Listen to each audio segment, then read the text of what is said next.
5 tips to improve your home studio. Here's a collection of tips to help you get the most out of your home studio setup. These will really help improve the sound in your studio and will also really help you get your mixes sounding great too. So let's jump right in. Number 1, room setup. Now, as we're talking home studios here, not all of us have the luxury in choosing a location of our studio. Sometimes we only have one room available to use, but if you do, and if possible, it's best to place your listening and mixing position across the short wall of your room and have the sound coming out lengthwise. This will help you get a bass response that is flatter and can also help you avoid reflections from the rear wall. Number 2, traps and reflections. Speaking of reflections, it will probably be necessary to treat reflection points in your room. Start with the early reflection points and work your way back along the walls. Then you can get to work on the rear wall. If you can't afford some, grab some bass traps such as Auralex Acoustics or Ultimate Acoustics and start tackling those corners in your room too.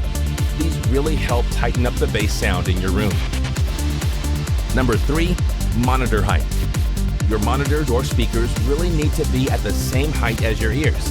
If you can, elevate these to be at the same level.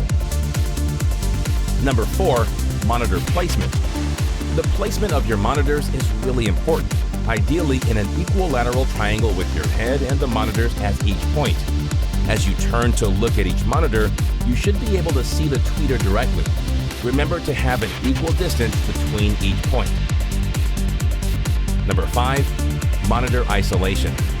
Grab a pair of monitor stands which will isolate your speakers, such as ISO Acoustics or Adam Hall stands.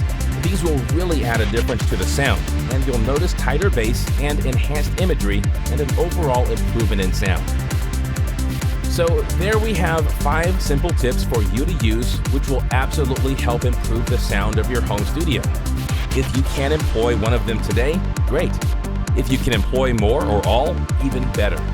You'll notice a huge improvement right away, and it's a really wise investment for your studio. For more articles on setting up and tuning your home studio, head over to creatingtracks.com or subscribe to this channel. Until next time, thanks for watching.